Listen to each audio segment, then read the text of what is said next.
సిరి హనుమంతుది విశాఖపట్నం. తండ్రి చిన్నప్పుడే చనిపోవటంతో సిరి ఆలనా పాలన తరలే చూసుకుంటుంది. చిన్ననాటి నుంచి యాక్టివ్ గా ఉండే సిరి టిక్ టాక్ వల్ల ఫేమస్ అయింది. చూడ్డానికి గ్లామరస్ గా ఉండటంతో సినిమా వాళ్ళ దృష్టి పడింది. ఆ తర్వాత బిగ్ బాస్ సీజన్ 4 కి ఎంపికైంది. బిగ్ బాస్ లో షణ్ముఖ్ తో ప్రేమాయణం నడిపి నెగటివ్ మూట కట్టుకుంది. ఇక బిగ్ బాస్ నుంచి బయటకి వచ్చిన దగ్గర నుంచి తన ఛానల్లో ఆన్లైన్ బెట్టింగ్ యాప్లను ప్రమోట్ చేయడం సిరి ప్రారంభించింది. అలా కోట్లు సంపాదించిందని నా అన్వేషణ రీసెంట్ గా ఒక వీడియో ద్వారా బయట పెట్టారు. సిరి కొన్నాళ్ళు యాంకర్ గా కూడా పనిచేసింది. జబర్దస్త్ షోకి కొన్ని ఎపిసోడ్స్ కి పనిచేసిన సిరి ఆ తర్వాత కనిపించలేదు. తీరా ఏమైంది అని అడిగితే జబర్దస్త్ వాళ్ళే యాంకర్ నుంచి తొలగించారని చెప్పుకొచ్చింది సిరి. ఆ తర్వాత తన ప్రియుడితో కలిసి వ్యాపారం ప్రారంభించింది. ఒకవైపు అడపాదడప సినిమాలో షోలు చేస్తూ మరోవైపు వ్యాపార రంగంలో కూడా అడుగుపెట్టింది. ఇక బెట్టింగ్ యాప్స్ ప్రమోషన్స్ లో సిరి హనుమంతు గట్టిగా సంపాదించిందంట. ఇప్పటికే హైదరాబాద్, వైజాగ్, విజయవాడ ప్రాంతాల్లో 3 విలాసవంతమైన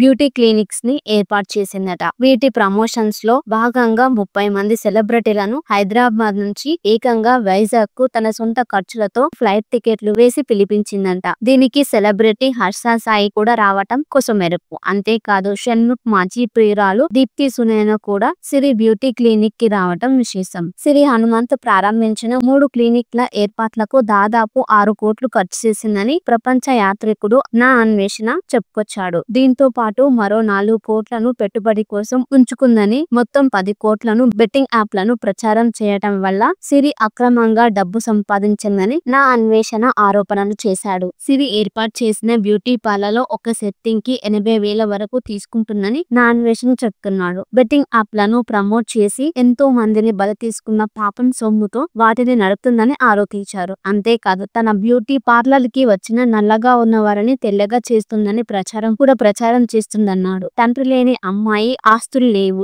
ఏమీ లేవు, రాత్రికి రాత్రే ఇంత డబ్బు రావటం ఎలా సాధ్యమవుతుందని సిరిని నా అన్వేషణ ప్రశ్నించాడు.